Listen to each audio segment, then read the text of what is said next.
নিষ্কাম কর্ম বলতে এখানে বুদ্ধি যোগাসের কথা বলেছে, আর এই কর্ম বলতে এখানে সকাম কর্মের কথা। সেই সুতরাং এই বুদ্ধি যোগাস থেকে কর্ম হচ্ছে মানে সকাম কর্ম দূরে নহি আবরণ, মানে নিতান্তই তুলনাই করা যায় না, অনেক ছোট এই সকাম কর্ম। তো সেইটি বলার ফলে কখনো কর্মকে মনে হয়েছে অর্জুনের বড়, আবার কখনো এই স্থির বুদ্ধি, যে অচল বুদ্ধি প্রজ্ঞা, যে ব্রহ্মের স্থিতি, যে কথা শেষে বলা হয়েছে, তাতে উনি কিছুটা বিভ্রান্ত বোধ করছেন। সেই জন্য তিনি এই প্রথম শ্লোকেই অর্জুন প্রশ্ন করছেন ভগবানকে যে যে আয়সী চেত কর্মণা তে মাতা বুদ্ধির জনার্দন তৎ কিং কর্মণি ঘরে মান নিয়োজয়সী কেশব। চেত মানে যদি, জায়সী মানে শ্রেয়তর, কর্মণ মানে কর্মের থেকে, কর্ম অপেক্ষা, বুদ্ধি মানে জ্ঞান, এখানে জ্ঞানের কথা বলা হচ্ছে, নিশ্চয়াত্মকা বুদ্ধি, হে জনার্দন, যদি তোমার মত যদি এই হয় যে কাজের কর্মের চেয়ে বুদ্ধি জ্ঞানই শ্রেষ্ঠ, তাহলে কেন তৎকিং কর্মণি ঘোরে, আমাকে এই ঘোরতর কর্মে কেন আমাকে নিয়োজিত করছো? কারণ উনি আগেই বলেছেন যে তস্মাৎ উৎকৃষ্ট কৌন্তেয় যুদ্ধায় কৃত নিশ্চয়, তুমি যুদ্ধের জন্য কৃত নিশ্চয় হও। তারপরে শ্লোকে বলছেন ব্যায়ামী শ্রেণেব বাক্যেন বুদ্ধি মোহয়সী বনে তদ একং পদ নিশ্চিত্য ইয়েন শ্রেয় অহমাত্মা। ব্যায়ামী শ্রেণেব মানে ওই বিভ্রান্তিকর যে মিশ্রিত বাক্য, মানে কর্ম কখনো মনে হয়েছে অর্জুনে যে কখনো কর্মকে বড় বলতে চাইছেন, আবার কখনো জ্ঞানকে বড় বলতে চাইছেন। এই জিনিসটাও অর্জুনের ঠিকভাবে উপলব্ধি হয়নি, সেই জন্য তিনি বিভ্রান্ত হয়ে বলছেন যে এই ব্যায়ামী শ্রেণেব বাক্যে, এই বিভ্রান্তিকর বাক্যের দ্বারা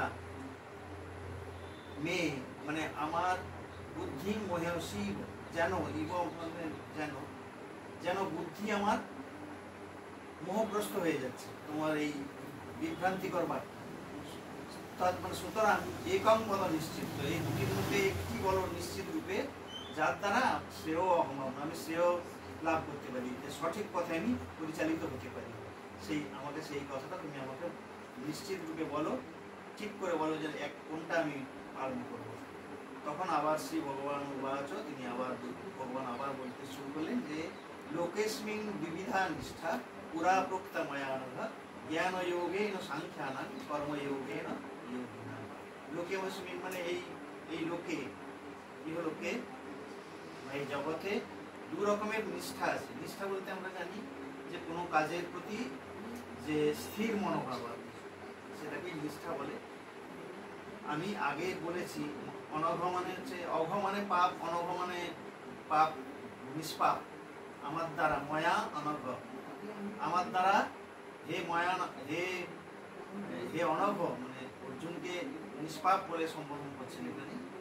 আমার দ্বারা আগেই বলা হয়েছে, সেই বলাটা এখানে গীতাতে নেই, এটা বেদে বলা আছে যে এই দ্বিবিধা নিষ্ঠা, দুই প্রকারের নিষ্ঠা এই জগতে আছে। সেটা হচ্ছে জ্ঞান যোগেন সাংখ্যানাং, মানে যারা জ্ঞানের অধিকারী ভেদে তো নিষ্ঠাটা হয়, কারণ কেউ জ্ঞানের পথটাকে সহজ মনে করেন, আবার কেউ কর্মের পথটাকে সহজ মনে করেন, আবার কেউ ভক্তি এসব কোনো বাদ বিচার না করে একদম সম্পূর্ণরূপে আত্মসমর্পণ ঈশ্বরে করে ভক্তি যুগের আশ্রয় গ্রহণ করেন, সেটাও একটা পথ। সেই অধিকারী ভেদে এটা আমরা নিজেদের যদি বিচার করতে চাই, তাহলে আমরা বুঝতে পারবো যে আমরা কোন পথের পথিক, আর কিসে আমাদের অধিকার।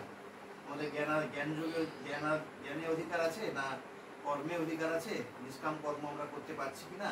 নিষ্কাম কর্ম তাকেই বলা হবে, কর্মযোগ শুরু তখনই হবে যখন আমরা কোনো মানুষকে খারাপ মনে করবো না, যখন কোনো মানুষের পাশে দাঁড়াবার ইচ্ছে হবে আমার, তখন বুঝতে পারবো যে আমি কর্মযোগের অধিকারী।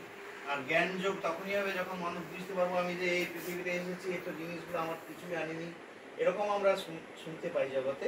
কিন্তু সেটা যখন আমরা মনে মনে অনুভব করবো যে এই পৃথিবীতে আমরা কিছুই নিয়ে আসিনি এবং এই যে ভোগ করছি এগুলো আমার কোনোটাই নয়, সেই তখনই কিন্তু জ্ঞান যোগের অধিকারী বলে নিজেকে বোঝা যাবে। আর এই সব কিছু এই কোনোটাই না করে যদি আমি পরমাত্মাতে নিজের মনকে স্থির করতে পারি, তখনই ভক্তি যোগের অধিকারী বলে নিজেকে বোঝা যাবে। তো এইভাবেই এই 3টি শ্লোকের অর্থ আজকে এইটাই ছিল। আমি এই প্রসঙ্গে একটু কর্মযোগ, স্বামীজির কর্মযোগ থেকে একটুখানি পড়ে নিচ্ছি, তাতে আপনাদের হয়তো ভালো লাগবে, বুঝতে সুবিধা হবে। স্বামীজি বলছেন তার কর্মযোগে, গীতায় আমরা পুনঃ পুনঃ পাঠ করি, আমাদিগকে অবিরত কর্ম করিতে হইবে। সকল কর্মই স্বভাবত শুভাশুভ মিশ্রিত। আমরা এমন কোনো কর্ম করিতে পারি না যাহা দ্বারা কোথাও কিছু না কিছু ভালো হয়, আবার এমন কোনো কর্ম হইতে পারে না যাহা হইতে কোথাও না কোথাও কিছু অনিষ্ট হয়। প্রত্যেক কর্মই অপরিহার্যভাবে শুভাশুভ মিশ্রিত। তথাপি শাস্ত্র আমাদিগকে অবিরত কর্ম করিতে বলিতেছেন। শুভাশুভ উভয়ই নিজ নিজ ফল প্রসব করিবে। শুভ কর্মের ফল শুভ, অশুভ কর্মের ফল অশুভ হইবে, কিন্তু এই শুভাশুভ উভয়ই আত্মার বন্ধন। গীতায় ইহার এই মীমাংসা করা হইয়াছে যে যদি আমরা কর্মে আসক্ত না হই তবে কর্ম আমাদের বন্ধন করিতে পারিবে না। এখন কর্মে অনাসক্তি বলিতে কি বোঝায় আমরা তাহাই বুঝতে চেষ্টা করি। গীতার মূল ভাব এই, নিরন্তর কর্ম করো, কিন্তু তাহাতে আসক্ত হইও না। শ্রীকৃষ্ণ বলিতেছেন, হে অর্জুন, আমাকেই দেখো না, আমি যদি এক মুহূর্ত কর্ম হইতে বিরত হই সমগ্র জগৎ ধ্বংস হইবে। কর্ম করিয়া আমার কোনো লাভ নাই, আমিই জগতের একমাত্র প্রভু, তবে আমি কর্ম করি কেন? জগৎকে ভালোবাসেন বলিয়া। ঈশ্বর ভালোবাসেন বলিয়াই তিনি অনাসক্ত।